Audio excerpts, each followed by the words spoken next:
Sa ating mga nabasa po kanina mga kapatid, dito ho natin nakita na mula po sa talatang Gs hanggang po sa talatang 31, yung gawa po ng banal na Espiritu sa buhay ng isang dating manguusig ng iglesia, na walang iba kundi si Saulo ng Tarsus, na sa bagong tipan, nung siya'y binago po ng Diyos, ang kanyang naging kilalang pangalan ay Pablo, isang apostol ng Panginoong Hesukristo.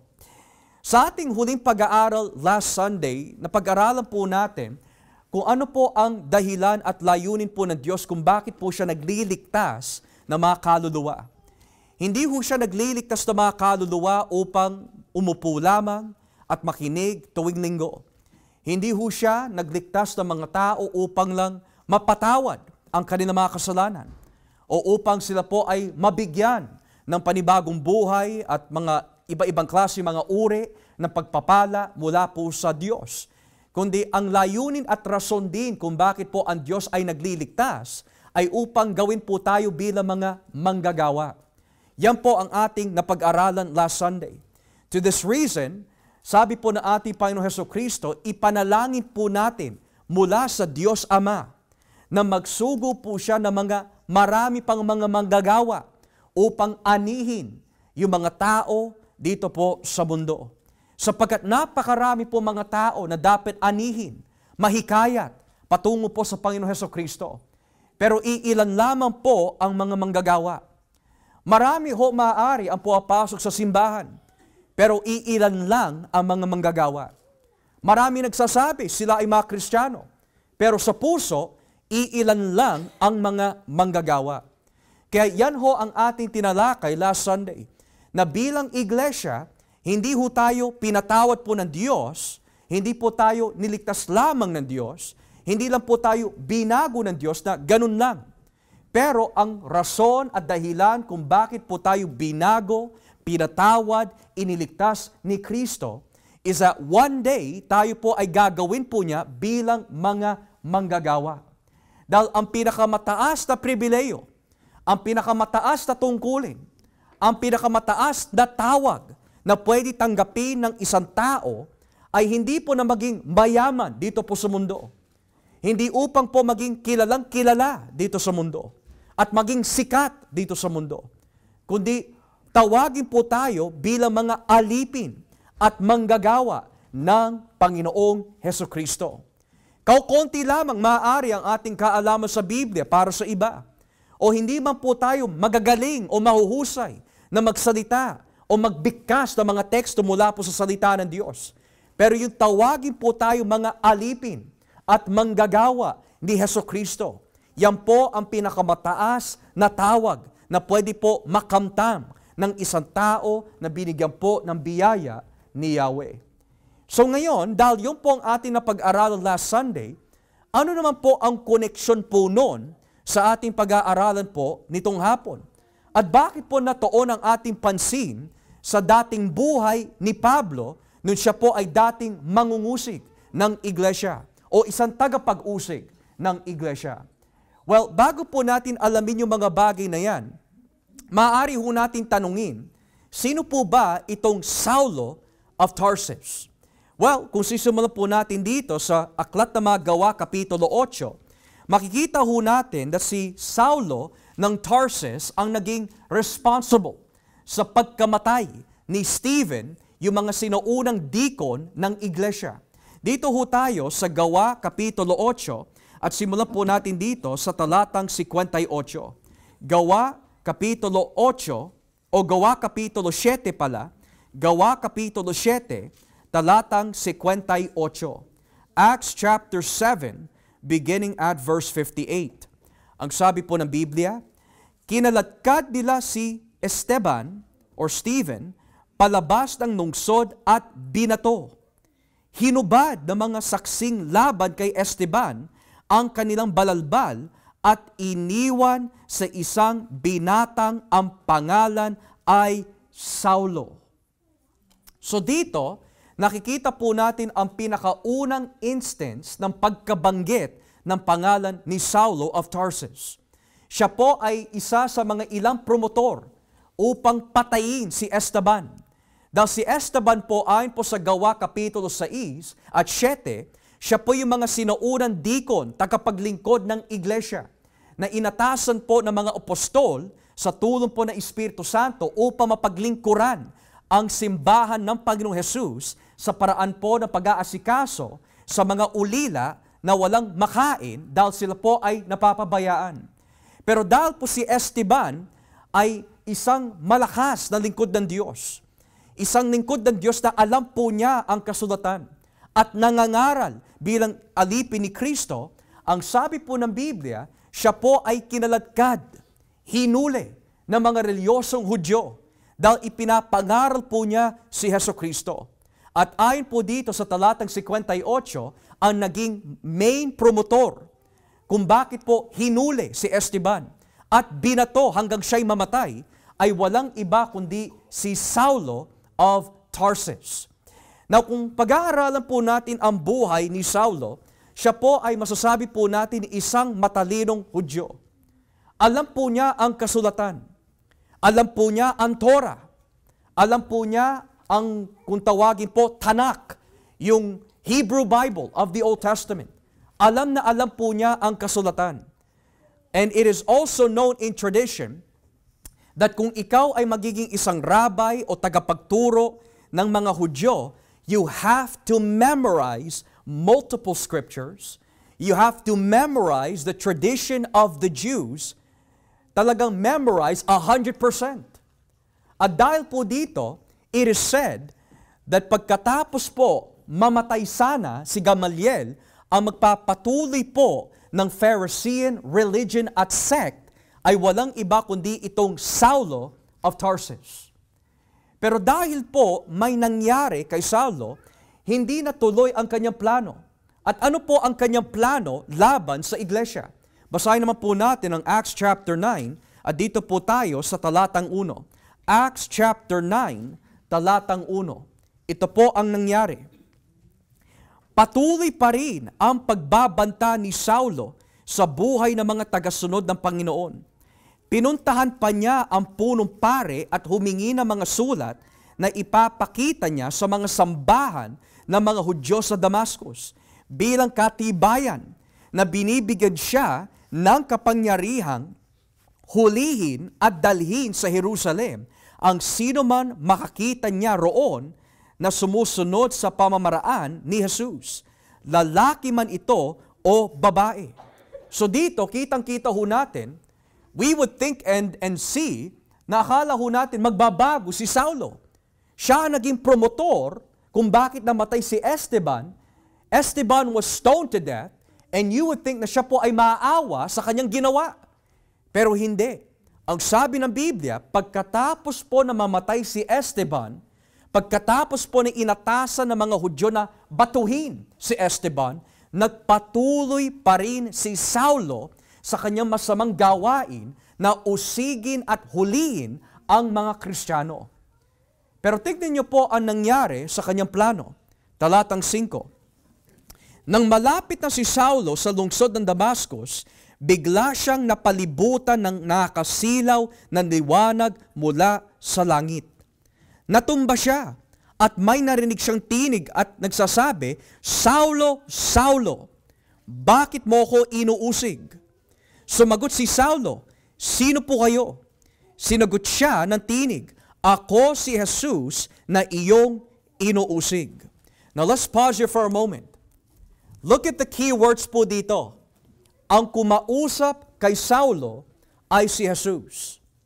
Pero tignan niyo po yung sinabi ni Jesus kay Saulo. Saulo, Saulo, bakit mo ako inuusig? Hindi po sinabi ni Jesus, bakit mo inuusig sila? Bakit mo inuusig ang aking iglesia? Ang sinabi ni Jesus, bakit mo ako inuusig? Now, why is that important?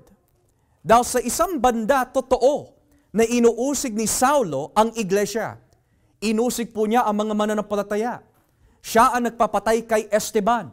Pero bakit nasabi ni Kristo, inuusig mo ako? Bakit hindi na lang po niya sinabi, inuusig mo sila? Kasi yun ang nakasad eh. And here's the reason why. Kung ano ang gawin ng mga tao sa mundo laban sa iglesia, ginawa din po nila ito laban kay Jesus. Why? Dahil ang sabi po ng Biblia, kapag ang isang makasalanan, inilapit po kay Kristo, sila na po ay nagiging iisang katawan na, iisang espiritu. Kaya nga nasasabi po natin mga kapatid, huwag mo lalaitin, huwag ka magiging katitisuran sa iyong mga kapatiran in the church. Dahil kung ano ang gawin mo bilang hadlang sa kanila, ginawa mo rin ito sa Panginoon. Kapag pinagpala mo sila, pinagpala mo ang Diyos. Kapag hinadlangan mo sila, hinadlangan mo rin ang Diyos. Kapag sila'y ipinanalangin mo, nagmamalasakit ka rin sa Diyos. Pero kung ikaw ang magiging promotor ng kanilang katitisuran, ikaw rin ay naging katitisuran sa Panginoon. Kaya nasabi po ni Jesus kay Saulo, bakit mo ako inuusig? Nang ibig sabihin, yung ginawa mo kay Esteban, ginawa mo sa akin. Ang ginawa mo sa mga lalaki at babae na mananampalataya, ginawa mo rin sa akin. So ngayon, tingnan mo po ang naging sagot ni Saulo. 6, tumayo ka at pumunta sa lungsod. At doon ay may magsasabi sa iyo kung ano ang dapat mong gawin. Hindi makapagsalita ang mga kasama ni Saulo. Nakatayo lang sila na natigilan, nakarinig sila ng boses pero wala silang nakita. Tumayo si Saulo pero pagmulat niya'y hindi na siya makakita. Kaya inakay na lang siya ng mga kasama niya hanggang sa Damascus.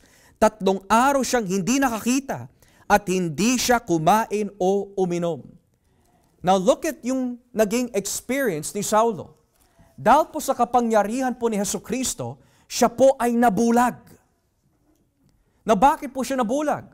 Well, we can say, because of the glory of Christ, na mas masasabi po natin, mas maliwanag pa kaysa sa ating mga bituin, kaysa po sa ating sun, na bulag po through supernatural power si Pablo, na kung tawagin noon, Saulo. Now, madalas, nakakarinig po tayo ng mga gaytong klaseng patotoo. I have experienced Jesus Christ. Kinausap niya ako. May nakita ako na isang matinding pangitain. Nakaranas ako ng mga supernatural na experience mula sa Diyos.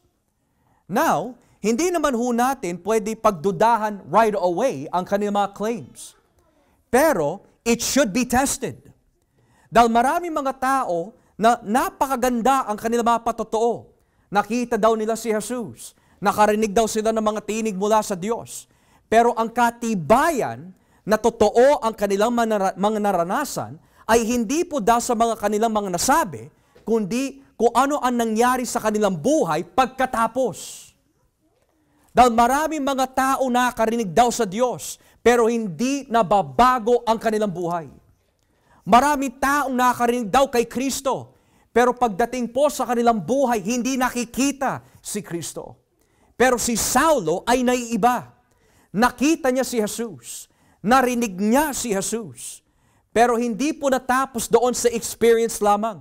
Ang sabi ng Biblia, pagkatapos po niya marinig si Jesus, pagkatapos po niya ma-experience si Jesus, ang sabi ng Biblia, na bago ang kanyang buhay.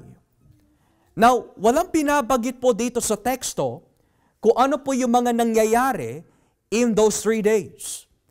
Ang sabi po ng Biblia, si Saulo po ay bulag for 3 days. Hindi nakakita for 3 days. And it is debated amongst Bible scholars and teachers kung ano po ang naging kahinatnan ni Pablo or Saulo within those 3 days. There are some that say that for those 3 days of blindness, nung hindi pa siya kumakain, there is evidence maaari na siya po ay nag-aayuno. Kasi it's one thing na hindi makakita, it is another thing na hindi kumain at uminom. Kahit ang mga bulag, pwede sila kumain. Kahit ang mga bulag, pwede sila uminom. Pero may rason kung bakit po, for those 3 days, bulag si Pablo, and for those 3 days, hindi siya kumakain at umiinom. Maaari, siya po ay nakikipag-ugnayan kay Jesus. Dahil si Saulo, may alam po siya sa lumang tipan. Si Saulo, alam po niya ang kasulatan. And the fact that hinuhuli po niya ang mga mananampalataya because of their faith, ito po ay naging malaking turn of events para kay Saulo. Kung ikaw ay nasa kalagayan ni Saulo, hinuhuli mo ang mga mananampalataya dahil akala mo mali ang kanilang itinuturo. Tapos yung tao mismo na inuusig mo na si Jesus ay nagpakita sa iyo at nagpakilala siya na siya lang ang tunay na daan. Hindi ka ba mag-iisip din sa lahat ng ipinangaral mo laban sa Kanya? Hindi mo ba iisipin na mali ang aking naituro? Ano pang itong mga natutunan ko? Sino ba itong Jesus na kinakalaban ko? So ayon po sa mga eskolar, sinasabi po nila that for those 3 days maaari, binubulay-bulay po ni Saulo ang lumang tipan upang maunawaan po niya kung sino si Jesus bilang katuparan ng mga bagay na kanyang pinag-aaralan sa lumang tipan. At dahil po dito, tignan niyo po ang nangyari kay Saulo pagkatapos po na siya po ay nakakita. Dito po tayo sa talatang 19. Talatang 19. Kumain siya at muling lumakas. Nanatili si Saulo ng ilang araw sa Damascus kasama ng mga tagasunod ni Jesus. Pumunta siya sa mga sambahan ng mga Hudyo at ipinangaral niya si Jesus ang anak ng Diyos. Yan ang tunay na pagbabago. Hindi natapos si Saulo sa, "Oy, may narinig ako. Oy, naranasan ko mabulag. Oy, nakita ko itong Jesus." Hindi natapos doon. Pero an encounter with the risen Christ will always lead to transformation. Dahil sabi ng Biblia, ang sinumang na kay Kristo ay isang bagong nilalang. At dahil po si Saulo, naranasan po niya si Jesucristo at ang kanyang persona, ang sabi ng Biblia, ito ang naging bunga ng kanyang buhay. When you meet Jesus Christ, you will have a love and desire for Jesus that you will spread His name before men. Ipapangaral mo si Jesucristo. Ipapakilala mo ang Panginoon na nagbago at nagligtas sa iyong buhay. Yun ang nangyari kay Saulo. Hindi ho siya nanatiling tahimik, pero ginamit po niya ang kanyang mga natutunan mula sa Diyos tungkol sa kasulatan. At ito'y kinonect po niya towards Christ. At ito'y ipinangaral po niya sa mga tao sa labas. Kaya sabi po dito, pumunta siya sa mga sambahan ng mga Hudyo at ipinangaral niyang si Jesus ang anak ng Diyos. Makikita po natin mamaya mga kapatid na mula po sa talatang 20 hanggang talatang 28, yung tatlong pagkilos ng Espiritu Santo sa buhay po ni Saulo.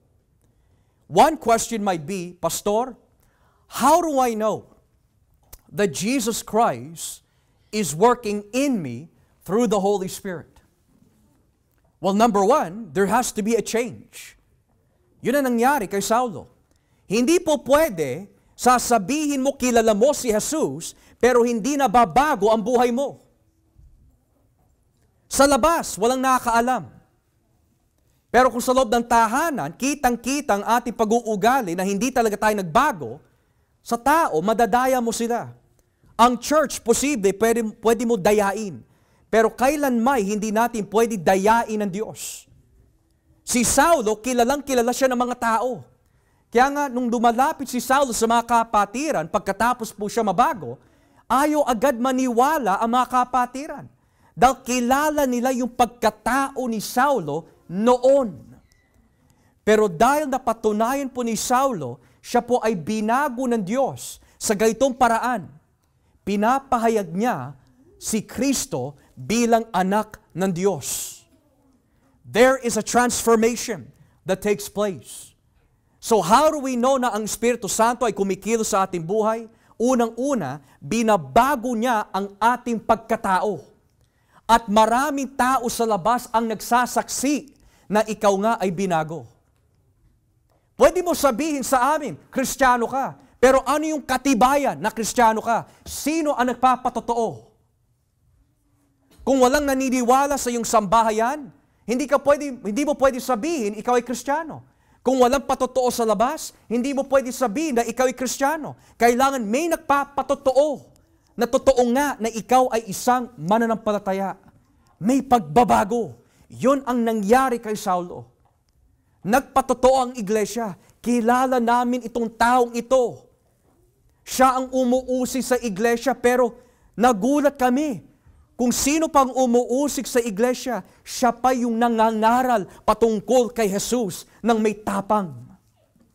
Napakaganda ang kanyang patotoo, mga kapatid. Dating kalaban ng Diyos, ngayon ambasador ni Jesucristo. Dating kaaway ng Diyos, ngayon inatasan na maging anak ng Diyos. Napakalinaw na kapag kumikilos ang banal na Espiritu sa buhay ng isang tao, there will always be a change. Now that change is not perfect. Nang ibig sabihin, not just because you've accepted Christ today, 100%, you're perfect. Hindi ho. But there will always be a change of heart. Yun ang nangyari kay Saulo. Yung galit niya sa mga Kristiyano, napalitan ng pag-ibig. Yung nais niya na hadlangan ang church, napalitan na siya pa ang naging masigasig sa pagpapalaganap ng salita ng Diyos. May pagbabago. At ang kilos ng Espiritu Santo is to present Jesus as the Son of God. Now what does that mean? Son of God. Well, sa panahon ng mga Hudyo, yung salitang Son of God had multiple meanings. Sa wikang Hebreo, ang salitang Son of God na kung tawagin Ben Adam. Ben meaning son, Adam meaning man. Ben Adam, which means son of man, anak ng tao. Simply meant, anak ng tao o anak ng Diyos had this meaning na ikaw ay may relasyon sa Diyos. Pangalawa, ikaw ay isang anghel na isinugo ng Diyos. These are terms ng ibig sabihin of Son of God and Son of Man. Pero the fact that si Saulo, ipinangaral niya na itong Jesus is the Son of God, itong ibig sabihin po nito. Itong Jesus ng Biblia ay nagmula mismo sa langit. Itong Jesus ng Biblia ay nagmula mismo sa langit. Na bakit po napaka-importante niyan? Dahil yung mga tao sa panahon po ni Saulo, yung mga Hudyo na hindi nakikinig sa Ebanghelyo, ayaw nila tanggapin na si Jesus ay nagmula sa Diyos. Ayaw nila tanggapin na si Jesus ay nagmula sa Ama. Kaya nga kapag binasa niyo po ang aklat ng Juan, ano po yung palagi nasasabi ni Jesus? Ayaw niyong paniwalaan na ako'y nagmula sa langit. Pero the fact na pinapangaraw po ni Saulo, itong Jesus is the Son of God. He has come from God. He was sent by God. He is God. Yan ang gagawin ng Espiritu Santo sa atin kapag tayo po ay nangaral. Kapag tayo ho ay nagbabahagi ng salita ng Diyos, the work of the Holy Spirit is always to present Jesus as the Son of God. Always. Kaya nga sabi po ni Juan ang sino man nagsasabi na si Jesus ay hindi nagkatawang tao, hindi siya anak ng Diyos, hindi siya nagmula sa Diyos, at hindi siya Diyos, siya'y isinugo nino ng Antikristo.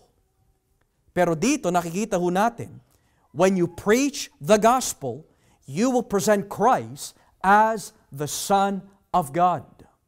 Kaya nga kapag tayo po ay nag-evangelize mga kapatid, hindi po pwede na, hey, magtiwala ka sa Diyos.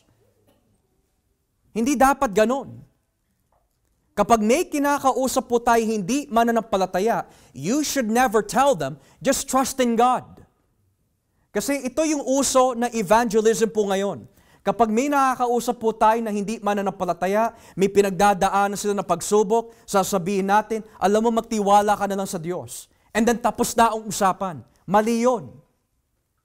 Dahil unang-una, God is not obligated to help that person kung wala sila kay Kristo. Tandaan niyo ho yun, mga kapatid.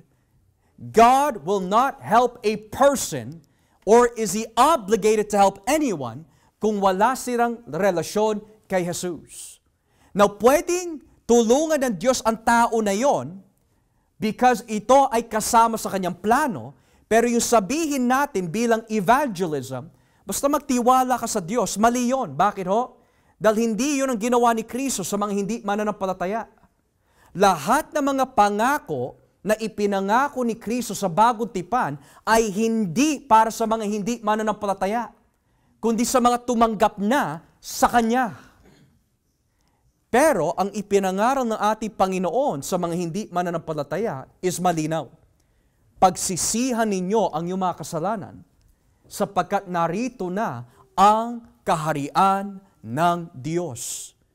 So, pastor, kung meron man kami nakakausap ng isang tao na hindi mananampalataya, may pinagdadaanan ng matinding pag-uusig o paghihirap, then how come we can't say, just trust in God? Dahil the purpose of evangelism is to present Christ. Kapag sinabi mo lang magtiwala ka sa Diyos, alin Diyos? Sinong Diyos ang tinutukoy mo? Ang Diyos ng Muslim? Ang Diyos ng mga Katolikong Romano? Ang Muslim ng mga Mormon? Sinong Diyos ang tinutukoy mo? It's very vague. Pero ang sabi ng Biblia, nung nangangaral si Pedro, nangangaral si Saulo, hindi niya sinabi at ipinapangaral niya na ang Diyos ay anak ng Diyos. Ang sabi niya, ang ipinapangaral niya ay si Jesus, ang anak ng Diyos. Kaya kung sabihin mo sa isang tao na hindi mananampalataya, magtiwala ka sa Diyos, hindi niya kilala kung sino yung Diyos ang tinutukoy mo. Maaari sa kanyang isipan, iisa naman ang Diyos natin, yung Diyos mo, Diyos ko rin. Yan ang pananaw ng maraming tao, iisa lang ang Diyos natin. You have to be specific. And this is what you should say to people who are going through suffering. Maaari na ikaw ay nakakaranas ng matinding paghihirap ngayon. Pero may pag-asa ka kung ikaw ay lalapit kay Kristo. At ang pag-asa na iyon is this, kung aaminin mo na ikaw ay makasalanan at nilabag mo ang utos ng Diyos, patatawarin ka at ililigtas ka ng Diyos mula sa iyong kasalanan at mula sa kanyang galit. At least na ipresenta mo kung sino si Jesus. Pero kung sasabihin mo magtiwala ka sa Diyos, pumunta ka na lang sa church, pagpe-pray kita, pero hindi mo inalok si Kristo, hindi ganun ang pagkilos ng banal na Espiritu. Kaya nga sabi po dito sa talatang 20, at ipinangaral niyang si Jesus ang anak ng Diyos. So number 1, the work of the Holy Spirit in preaching is to present Jesus Christ as the Son of God. Number 2, talatang 22, lalong humusay ang kakayahan ni Saulo sa pangangaral at hindi makasagot sa kanya ang mga Hudyo sa Damascus nang patunayan niyang si Jesus ang Kristo. So number 2, ang pagkilos ng banal na Espiritu in the worker of Christ is to present and to persuade at mapatunayan na si Jesus ang Kristo. Kanina, si Jesus ang anak ng Diyos. Pero ngayon, iba. Pinatunayan ni Saulo si Jesus ang Kristo. Now, ano po ang pinagkaiba ng terminong anak ng Diyos sa termino na Kristo? Well, Son of God means Jesus came from God, kauri niya sa kalikasan ang Diyos Ama, at siya nga ang isinugo ng Ama. Pero yung tawagin mo na si Jesus ay Kristo simply means He is the appointed one kung saan siya ang inaabangan na mga propeta noon na ngayon natupad sa ating panahon. Nang ibig sabihin, every prophecy of the Old Testament patungkol sa isang darating na Mesiyas, Si Kristo po ang katuparan noon. So kung ikaw ay si Saulo, alam mo ang lumatipan, at hinihimay mo ang Genesis, hinihimay mo ang Exodus, hinihimay mo ang unang Samuel, ikalawang Samuel, hinihimay mo ang aklat ng mga Salmo, dahil siya ay isang iskolar ng lumatipan, habang hinihimay po niya ang bawat teksto ng lumatipan, nakikita niya si Jesus bilang katuparan ng lahat ng mga ito. Kaya nasabi niya, si Jesus ang Kristo. Siya ang ating inaabangan. Lahat ng mga propeta noon, nung sila nagpo-prophesy, tinutukoy nila si Jesus. Siya ang katuparan nito. That is what Saul was saying. Kaya nga sabi ho dito sa 22, hindi makasagot sa kanya ang mga Hudyo. Dahil sa mga Hudyo, ang pagkaalam lang po nila, si Jesus ay tagapagturo lang. Pero hindi nila tinatanggap na siya ang Kristo. So ano po ang gawa ng Espiritu Santo? The work of the Holy Spirit is to help you and I to present that Jesus is the Messiah. He is the Christ. Ngayon, sa ating mundo, sino na po ang Kristo? Si Apollo Quiboloy. Siya daw ang Kristo. In Roman Catholic theology, the vicar of Christ ay yung Pope. Sa mga ibang reliyon, may mga kanya-kanya mga Kristo sila. Pero ang kilos ng banal na Espiritu is to help you and I, through the Word of God, to present Jesus is the Christ. Siya ang isinugo ng Diyos Ama. Siya ang chosen one. The chosen one to die on the cross for our sins. The chosen one who was raised from the dead para tayo po ay makaranas ng kapatawaran sa ating mga kasalanan. Siya ang Kristo. Yan ang pagkilos ng banal na Espiritu, hindi yung trust in God lang. Hindi natatapos doon mga kapatid. Kapag may nakakausap ka, present Jesus as God. Present Jesus as the Christ. Kailangan malaman ng mga tao na may isinugo ang Diyos at si Jesus po yun. Si Jesus ang Kristo ng Diyos. He is the Christ of God. He is the Messiah. Kaya nga mga kapatid kung hindi natin ipipresenta at hindi ho natin paniniwalaan na si Jesus ang Kristo, how does that affect our relationship with God? Well, saglit po natin basahin ang unang Juan, Kapitulo 5. Unang Juan, Kapitulo 5, and let's begin here in verse 1.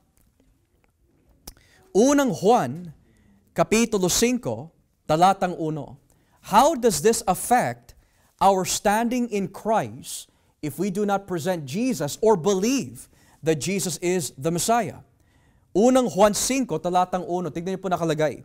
Ang sino mang sumasampalataya na si Jesus ang Kristo ay anak ng Diyos. Everyone who believes that Jesus is what? The Christ is born of God. So bakit po ito ang bukang bibig ni Saulo? Why was he preaching? Si Jesus ang Kristo. Si Jesus ang Kristo. Ito ang dahilan. Nakaranas po siya ng born-again experience. When you're born of the Holy Spirit, you will present the message of the Holy Spirit, which is, Jesus is the Christ. Kaya sa ating mga kabataan, our young people today, this is their understanding about salvation. I trust in God, I believe in God, I pray to God, but they never specify what God or which God they're talking about. Sa Biblia, iba. Si Kristo ang naging modelo of introducing to us the one true God. Sinabi niya ho sa atin, when you pray, this is how you shall pray. Our Father. Hindi niya sinabi, just pray to God. Hindi, ipinakilala niya sa kanyang mga disciples who this God is that they're approaching. Sabi niya, our Father who is in heaven. In John 14, sabi ni Kristo sa kanyang mga alagad, when you pray, pray to the Father in my name. So when the Holy Spirit works in the worker of Christ, He will teach us, mga kapatid, to pinpoint kung sino itong Diyos na nais po natin ipresenta sa mga taong naliligaw. Hindi yung magtiwala ka lang sa Diyos. It's very general, it's very vague. You can tell someone magtiwala sila sa Diyos and they can still go to hell. Why? Dahil hindi nila kilala ang Diyos na ipinipresenta mo. Si Saulo, iba. He presented Jesus as the Son of God. He presented Jesus as the Christ. Now, notice yung ginamit po dito na salita sa talatang 22. Pinatunayan niya. Or in English, He was proving to them. Now, the word proving, the word pinatunayan, can only be done kapag aral tayo sa salita ng Diyos. Hindi mo mapoprove sa isang tao that Jesus is the Christ kung wala tayong bala sa Biblia. For example, si Jesus ay Diyos. Jesus is the Christ. He's the Savior of the world. Tapos tinanong ka ng tao, saan mo mababasa yon sa Biblia? Hindi naman po pwede, John 3:16 lang.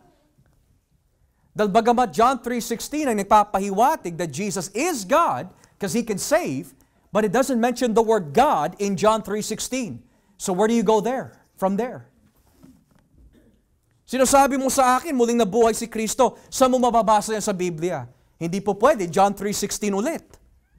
It doesn't talk about a resurrection there. So when it comes to proving and evangelism, kailangan handa tayo, mga kapatid. Kaya nga, ang pag-aaral ay hindi lang po para lang sa atin. Para din po ito sa mga tao sa labas na maaari may katanungan patungkol sa iyong pananampalataya. Kaya nga hindi po pwede, well, I'm just gonna stick lang to just studying this chapter lang. Hindi lang pwede, mga kapatid. You must be a broad reader of the Bible. You must know the Bible. The Bible is for your spiritual growth personally, but the Bible is also for your growth in evangelism. What are you going to do kapag nakaharap ka ng Iglesia ni Cristo? What are you going to do kung nakaharap ka ng isang Mormon? What are you going to do kung nakaharap ka ng isang aral na Katolikong Romano? What are you going to do kung nakaharap ka ng isang Jehovah Witness na iginigiit na sila lang ang ligtas? How will you defend Jesus Christ with the Bible? Ang sabi po ng Biblia, pinatunayan ni Saulo dahil alam niya ang salita ng Diyos because of the Holy Spirit na gumagabay sa kanya. Lastly, verse 28. Kaya mula noon, kasama na nila si Saulo at buong tapang niyang ipinangaral ang tungkol sa Panginoon saan man sa Jerusalem. So Saul stayed with them and moved about freely in Jerusalem, speaking boldly in the name of the Lord. In the name of Kurios, sa pangalan ng Panginoon. So number one, what will the Holy Spirit do in someone that's been transformed?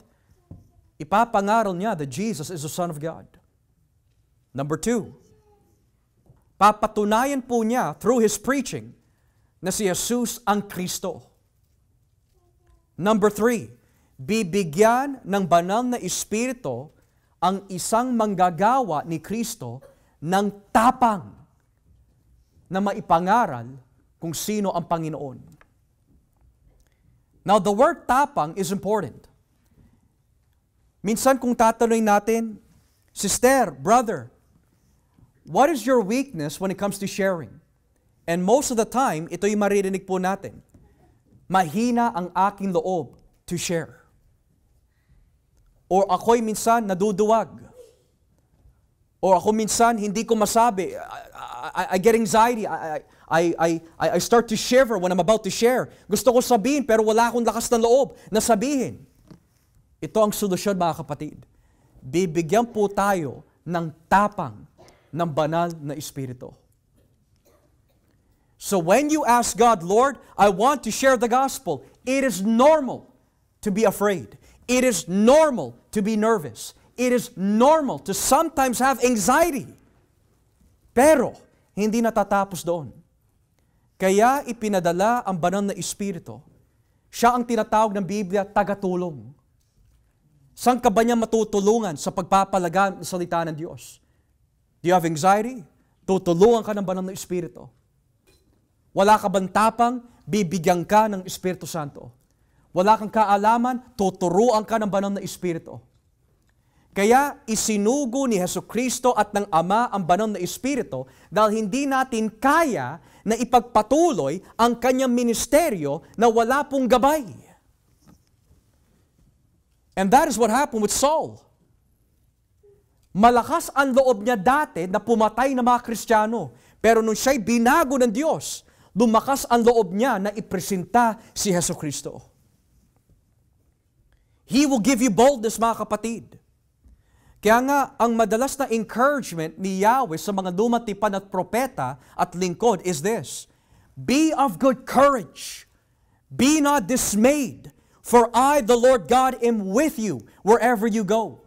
That was in the Old Testament. Pero ang pangako ni Kristo is this: it's greater than the Old Testament.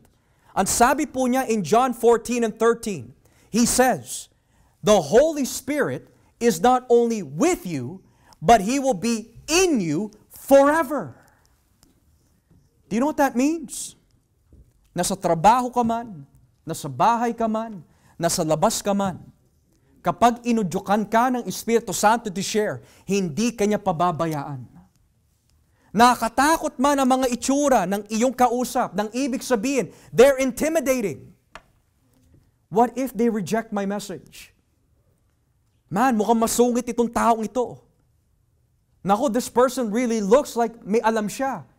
Hindi, mga kapatid, bibigyan ka ng Diyos ng tapang that you've never known para makausap ang mga ito.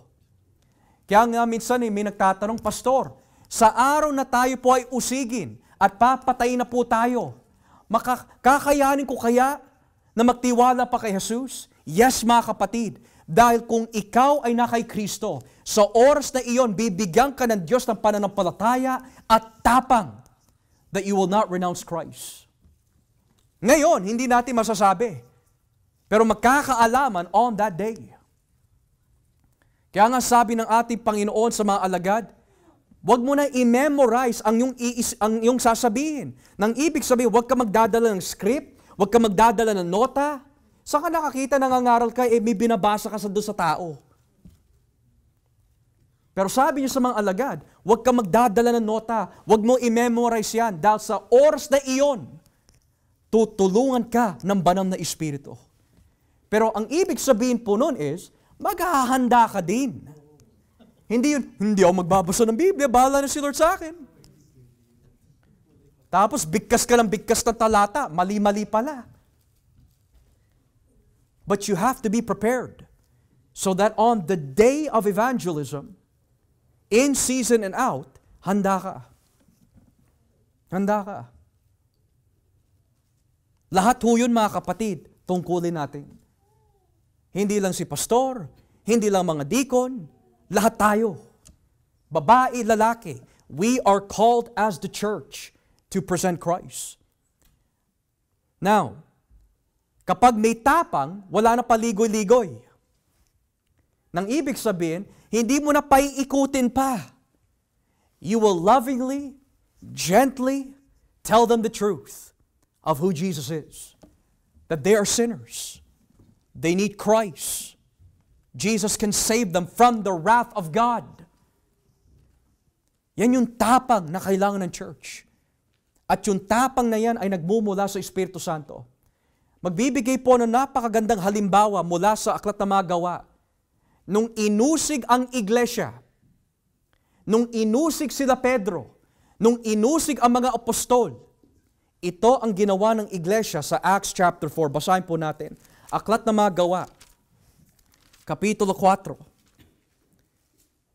talatang 32.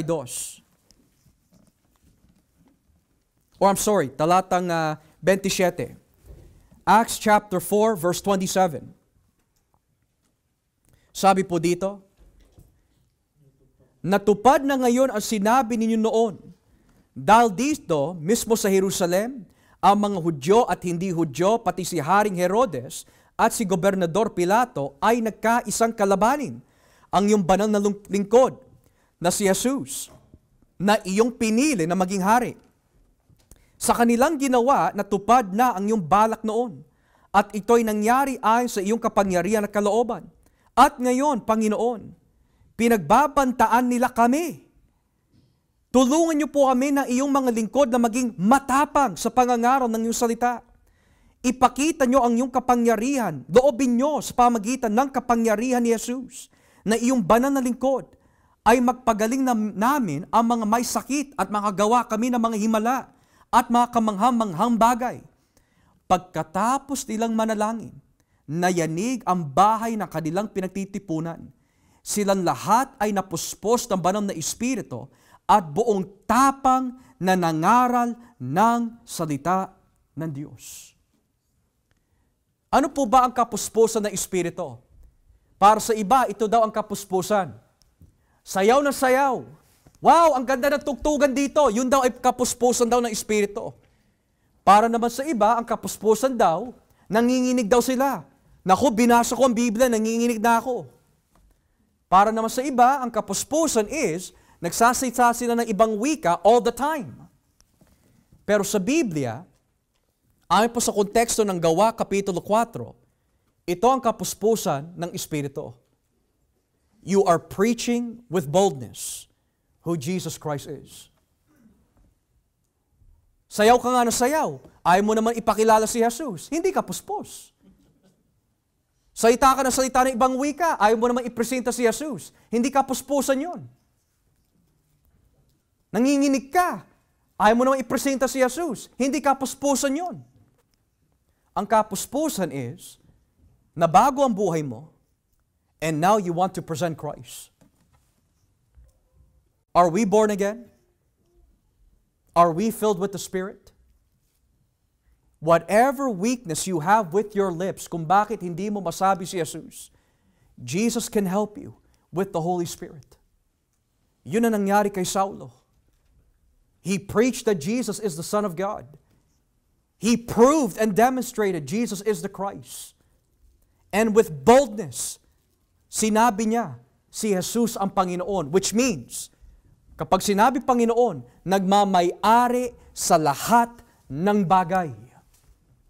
So what is the work of the Holy Spirit? To present Jesus as the Son of God, Jesus as the Christ, Jesus as Lord. And by doing so, the worker is equipped to evangelize. Kaya mga kapatid, nitong hapon, tayo po ba natatakot na ipalaganap ang Ebanghelyo? Huwag tayong matakot.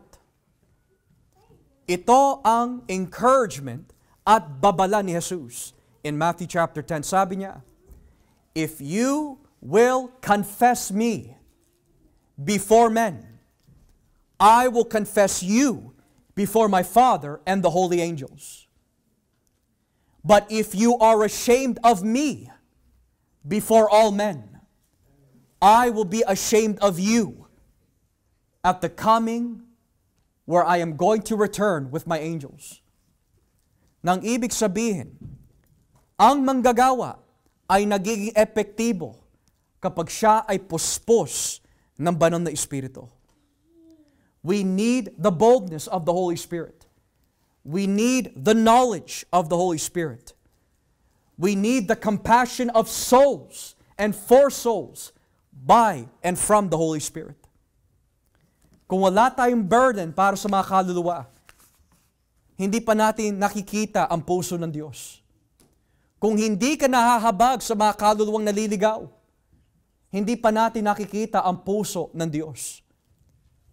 Kung hindi ka interesado na ipalaganap ang salita ni Kristo, maaari hindi mo nauunawaan kung bakit siya namatay sa krus. The Bible says, nung nabago po si Saulo, he preached Christ, he was changed by Christ, he was consumed for love for Christ. Yan ang gawa ng banal na Espiritu sa isang manggagawa ni Kristo. As a church, let us preach Christ. Let us present Christ.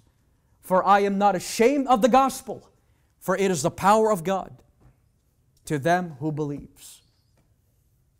Let us pray.